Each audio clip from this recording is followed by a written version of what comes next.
አጥንቼ ጨርሻለሁ። እናቴ እስከምትሞት ድረስ ሰርታ ያከማቸችው ገንዘብ አለ። እሱ ገንዘብ ደግሞ ያንተና የሚስት መጫወቻ አይሆንም። እሷን አትናገራት። ስለዚህ የእናቴን ገንዘብ አምጣና አዛውንቶች ስሟን ያዙ፣ ይመርቁልኝ።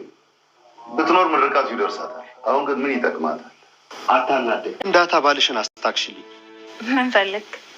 ከኔ ጋር እኮ ብትነጋገር ሁሉም ነገር ይስተካከላል። የእናቴ በሆነ ነገር አንቺን አላናገርሽም። ግን እኮ እኔም ብጠይቀኝ ነው የሚደረግልህ። አላደርገውም። ቆይ ለምን አትረዳኝም?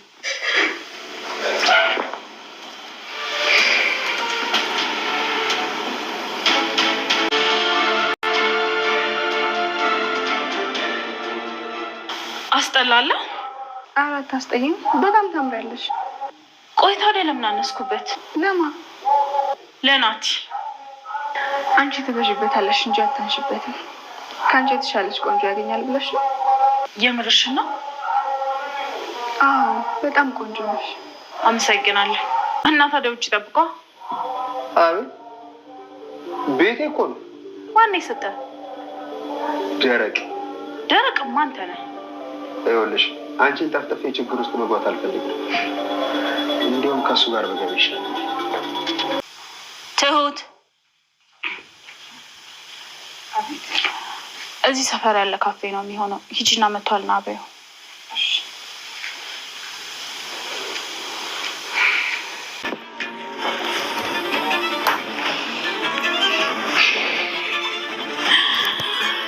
ልጅሽ ክፉ እንደነበር ታውቂያለሽ? እቼ ክፉ አይደለም። ልጅሽ በጣም ጠለው። እኔ ደግሞ በጣም ወዷለሁ። ገለሿል።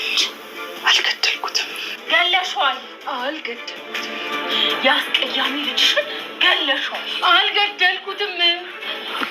አልገደልኩትም።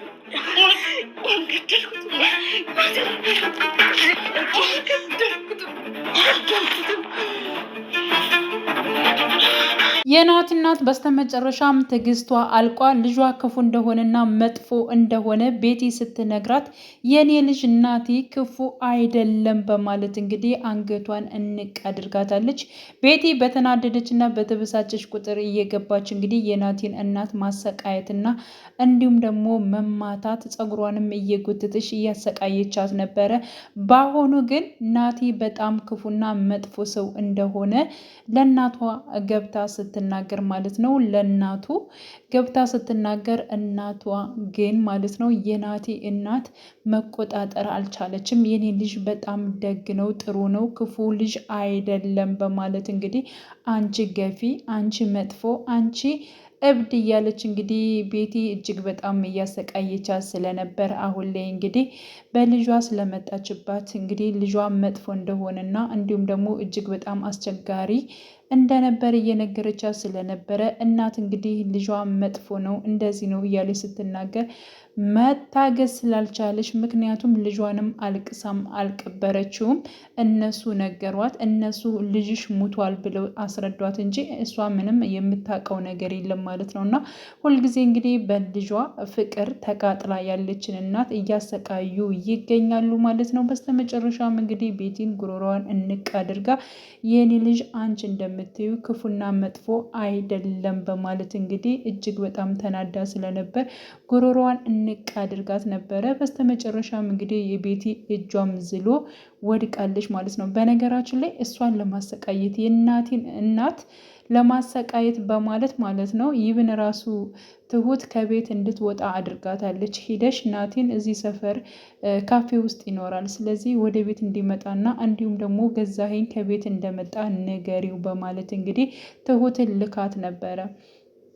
ትሁትን የላከችበት እንግዲህ እሷ የሱን እናት ለማሰቃየት ወይንም ደግሞ እንደፈለገች እንደ ሁልጊዜ እንደምትጫወትባት ልትጫወትባት ስገባ ነው ማለት ነው። ስትናደድ ከባሏ ጋር ስትናደድም ከገዛይን ጋር ስትናደድ እንዲሁም ደግሞ ከናቲ ጋር ስለተናደደች አሁን ላይ ንዴቷንና ቁጭቷን የምትወጣው ደግሞ ከናቲ እናት ማለት ነው። ተዘግቶባት ካለችው እየገባች ነበር እንደፈለገች የምታሰቃያት ማለት ነው። በአሁን ላይ ግን የናቲ እናት ዝምታዋን ሰብራ ተናግራለች። ልጄ ክፉና መጥፎ አይደለም በማለት እንግዲህ እንቅ አድርጋታለች። ማን ሊደርስላት ይችላል? ቤቲ እንዳለችው ገዛኸኝ እውነት ከቤት መጥቷል ወይንስ ደግሞ እንደዚሁ ናቲን ብቻውን ለማግኘትና እንደለመደችው ብቻውን እሱን ለማግኘት ስለፈለገች ብቻ ነው ትሁትን እየላከቻት?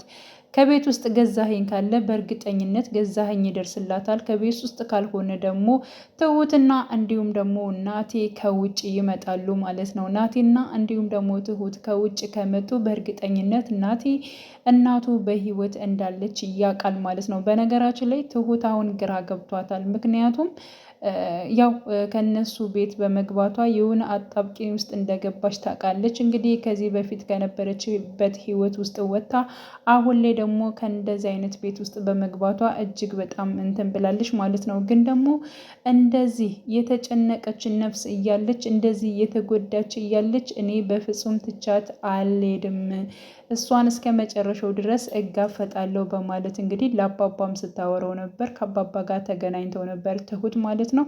እና ልጇ በህይወት እንዳለ እንዲሁም ደግሞ እነሱ እንዳሉት እንዳልሞተ አረጋግጣለች ማለት ነው። ያ ማለት እንግዲህ ናቲ ራሱ እናቴ ስም እንደዚሁ ተረስቶ መቅረት የለበትም፣ በእናቴ ስም ድርጅት መክፈት እፈልጋለሁኝ። ስለዚህ ይህን ነገር ደግሞ ሀሳቤ እውን ሆኖ መሳካት መቻል አለበት። ይህ ሀሳቤ ሲሳካ ነው እኔም ደህና እንቅልፍ የምተኘው። እናቴ ስትፈልገው የነበረው ነገር መሳካት መቻል አለበት። ከዚህ በፊት እናቴ በጣም ጎበዝና ጀግና ነች።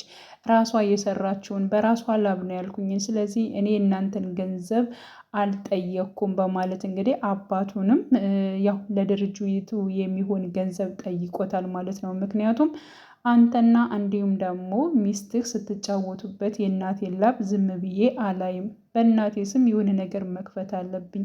ሁሉን ነገር አጥንቼ ጨርሻለሁ። ስለዚህ አሁን ለመከራየት ዝግጅት ላይ ነኝ። ብሩን እንድሰጠኝ እባክህን እጠይቃለሁ በማለት እንግዲህ አቶ ገዛኸኝን ጠይቆታል ማለት ነው።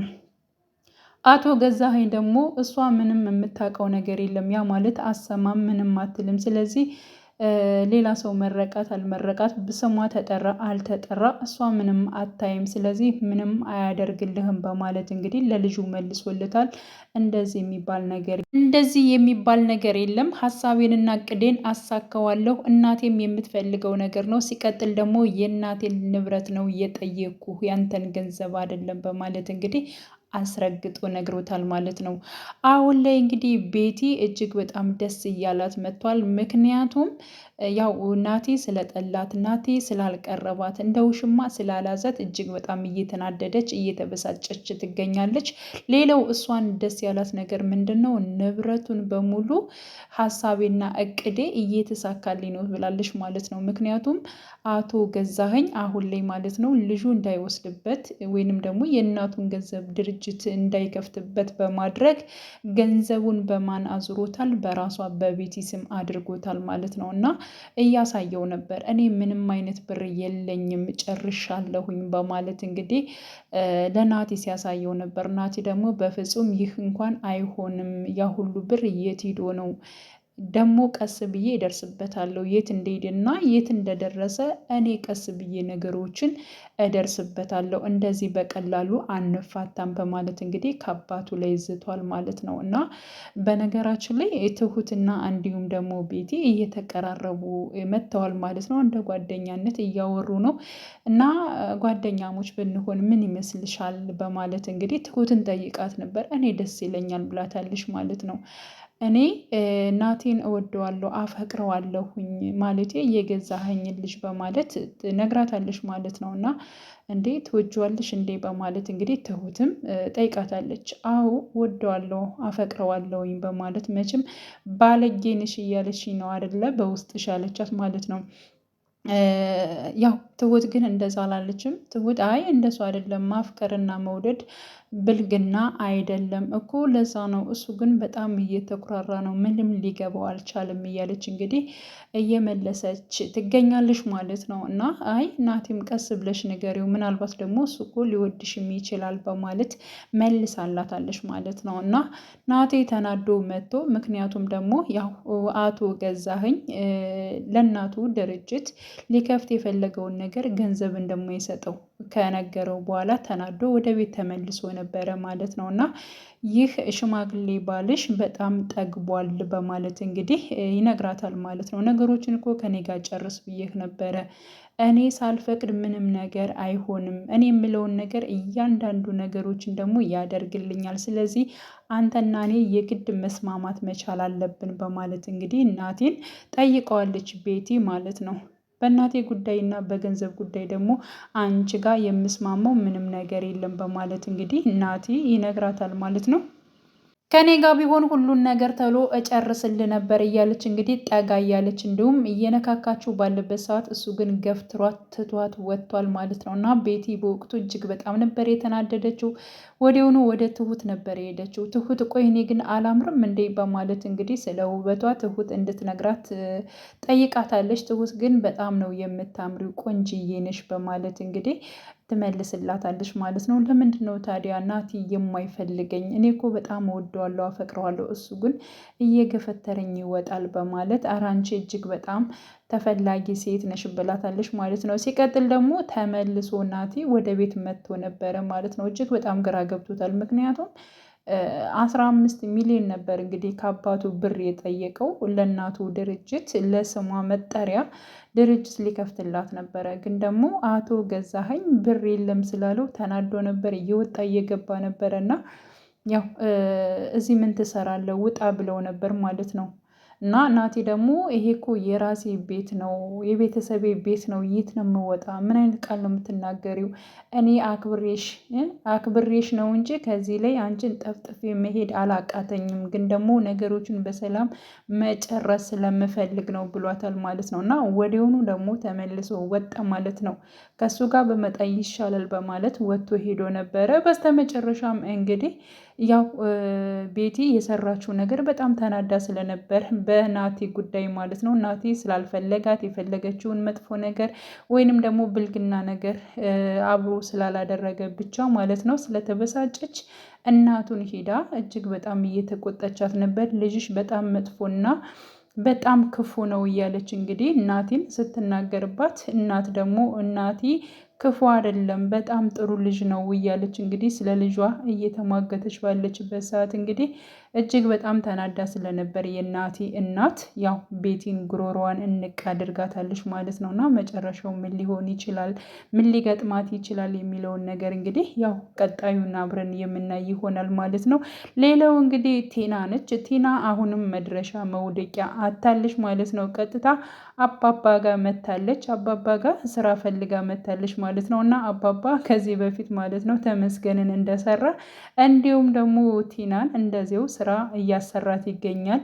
ቤት እንድታጸዳ አድርጓታል። ሲቀጥል ደግሞ ሽንት ቤትም አጽርታለች ማለት ነው። በሚቀጥለው ደግሞ ለአባባ ምግብ በዛ አድርጋ ሰርታለች። ያ ማለት እንግዲህ በየ3 ቀኑ ከኔ ጋር እየመጣች ትሰሪያለሽ፣ ስለዚህ ተያዥም ፈልጌ መታወቂያሽን ኮፒ አድርገሽ አንቺ በማለት ከዚህ በኋላ አንቺን በፍጹም አላምንሽም፣ ደግሞ ከኔ ጋር የምትሰሪው በቂ አይደለም፣ ሌላ ተመላላሽ ስራ ፈልጌ በኔ ጋር በሳምንት 3 ትሰሪያለሽ በማለት እንግዲህ ስራ መድቦላታል ማለት ነው። ግን ደግሞ እንደ ሁልጊዜው የሆነ ተንኮል አስባለው የምትይ ከሆነ በፍጹም አልለቅሽም በማለት እንግዲህ አባባም አስጠንቅቋታል ማለት ነው። ስለዚህ ቲና አሁን ላይ ማለት ነው እንደ በፊቱ እንደፈለገች መውጣት መግባት ሳይሆን ሰርታ እንዴት አድርጋ ብር ማግኘት እንደምችል ያው የምታይበት ጊዜ ነው ማለት ነው። በጣም ነው እንትን ያለችው የተናደደችው። ምክንያቱም ቤቱ እኮ በጣም ቆሻሻ ነው፣ ሽንት ቤቱ ራሱ በጣም ቆሻሻ ነው እኮ አባዬ ስትለው፣ አዎ ብዙ ጊዜ ሆኖታል ከተጸዳ። ምክንያቱም ትሁት ነበረ ከዚህ ቤት የምታጸዳና የምታስተካክልልኝ፣ እሷን ደግሞ እንዳትቀመጥ ያደረጋችኋት እናንተ ናችሁ። ስለዚህ የእሷን ቦታ ሆነች ደግሞ የምታስተካክልና ነገሮችን ሁሉ የምትሰሪ አንቺ ነሽ በማለት እንግዲህ አባባም ማለት ነው ቆፍጠን ብሎ መልሶላታል። ሲቀጥር ትሁት የት ነች በማለት እንግዲህ ትሁት ያለችበትንና የምትሰራበትን ነገሮች ሁኔታዎችን ለማጣራት ፈልጋ እንዲሁም ደግሞ አባባን ለማወጣጣት ፈልጋ ነበረ። ግን ደግሞ አባባ እኔም በፍጹም አላቅም የት እንዳለች ስደውልልኝም አልነገረችኝም በማለት እንግዲህ መልሶላታል ማለት ነው። እና ቲና በነገራችን ላይ በጣም ሰላማዊ ሆና ማለት ነው በባሏ ላይ ሳደረብበት እንዲሁም ደግሞ የባሏን አባት አክብራ ተንከባክባ በስነ ስርዓት ብትኖር ማለት ነው ከነ አባባ ቤቷ ቤት ነበረ። በነገራችን ላይ የነሱ ቤት የእሷ ቤት ማለት ነበረ። ግን ደግሞ ያላወቀችባትና እንዲሁም ደግሞ ባሏን በስርዓት ያልያዘችው ራሷ ቴና ነች ማለት ነው። በባሏ ላይ ውሽማ ምታ ራሷ አልጋ ላይ እስከ መባለግ ድረስ የደረሰች ነች። ስለዚህ አሁንም በጣም ብዙ ክፉ ነገሮችን ሰርታለች። መጨረሻዋም እንደዚህ ሆኗል ማለት ነው። ክፉ ሰዎች መጨረሻቸው መቼም አያምርም ማለት ነው። መጀመሪያ የሆነ ጭን ይላሉ፣ መጨረሻቸው ግን የሚወድቁበት እጅግ በጣም መጥፎ ነው የሚሆነው ማለት ነው። ስለዚህ ቴናም እንደዚህ ነው የሆነችው። አቶ ገዛኸኝና ቤቲም መጨረሻቸው እንደዚህ ነው ማለት ነው። በእርግጠኝነት የናቲ እናት ካለችበት ነገር ወጥታ ናቲ ልጇንም አግኝታ በደስታ እንደሚኖሩና እንዲሁም ደግሞ ከዚያ ቤት ተባራሪ የሚሆኑት ቤቲና አቶ ገዛኸኝ ይሆናሉ ማለት ነው በእርግጠኝነት። እና እንግዲህ ትሁት ተከታታይ ድራማ ያው ክፉ ሰዎች እንዳሉ ሁሉ መልካምና ትሁት የሆኑ ሰዎች እንዳሉ ማሳያ ናቸው። በየቤቱ በጣም ብዙ ጉድ እንዳለም ማሳያ ነው። በነገራችን ላይ በጣም ብዙ የተከደነ ስንት ነገር አለ ማለት ነው በየቤቱ ማለት ነው። ቤት ይቻለው የሚባለው ጉድ እንደዚህ ነው ማለት ነው። እና ያልሞተን ሰው ሞተዋል በማለት እንግዲህ እስከ ማስረጃ እስከ ማንጣት ድረስ እንግዲህ ናቲ በህይወት እንደሌለ ለእናቱ አስረድተውታል። እንዲሁም ደግሞ የናቲ እናትም ናቲ በህይወት እንደሌላ እንዲሁም ደግሞ እንደሞተ ነው ያስረዷት ማለት ነው። እና ይሄን ያክል ድረስ እስከ ማሳመን የሰው ልጅ መቻሉ በጣም ነው የሚገርመው። ምን አይነት ጭካኔና ምን አይነት የሆነ በቃ አጋስስነት እንደሆነ ነው ማሳያ ነው ማለት ነው። እውነት ሰው ለሰው በጣም ተጨካክኗል። ከዚያም አንጻር ማሳያ ነው ብዬ ነው የማስበው። ውድ የቻናሌ ተከታታዮች ቤተሰቦች በያላችሁበት ሰላማችሁ ይብዛልኝ። ለቤቴ አዲስ የሆናችሁ የደውል ምልክቱን በመጫን ቤተሰብ የሆኑ ነባር ቤተሰቦችም ስለምታበረታቱኝ አብራችሁኝ ስላላችሁ እጅግ በጣም አመሰግናለሁ። መልካም ጊዜ ተመኘውላችሁ።